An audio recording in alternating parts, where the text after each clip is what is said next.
The other day, tinanong ako ng anak ko, Dad, ano yung rotary phone? Sabi ko, Anak, yun yung phone na kailangan mong iikot para tumawag. Kaya mahaba ang pasensya ng mga tao noon.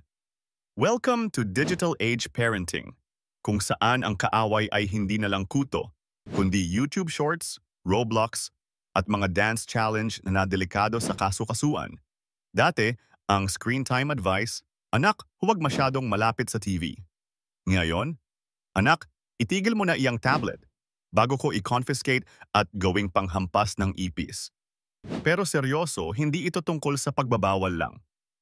Pwede nating gawing bonding to. Sinubukan kong maki-Roblox sa anak ko. Wala akong maintindihan kung ano-ano ang pinipindot ko. Tinawag pa akong noob, pero at least magkasama kami. At minsan, tumatawa pa siya sa jokes ko kahit obvious na pilit. Nag-set kami ng tech-free hour. Ayun, nakita naming may terrace pala kami. Nag-picnic kami. Well, soft drinks at piatos lang sa upuan sa labas, pero bonding yon. Tinuturuan ko rin sila kung paano maging safe online. Sabi ko, Anak, pag may humingi ng password sa iyo sa game, parang stranger yan na may free candy sa eskinita. Takbo agad. Seryoso, takbo, wag lang literal. Pagdating sa pagpo-post, tinatanong ko muna sila. Sabi ng bunso ko, Dad, burahin mo yan. I don't like it.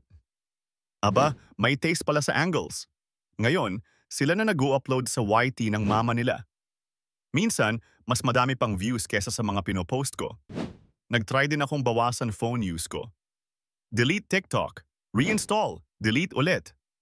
Okay, in denial. Pero at least, sa dinner table, phone down ako. Maliban lang pag may funny moment. Alam nyo na, saying ang content. Pero ito ang totoo, hindi kalaban ang technology. Pwede natin siyang gamitin para mas mapalapit sa mga anak natin. Hindi nila maalala kung ilang oras lang ang screen nila sa araw-araw. Pero siguradong maalala nila kung sino yung kasama nila habang tumatawa, naglalaro, at natututo. Hindi kailangan maging perfect na digital dad. Ang mahalaga, nandyan ka. Makita ka lang nilang masaya na masaya sila, core memory nila yon hanggang pagtanda nila.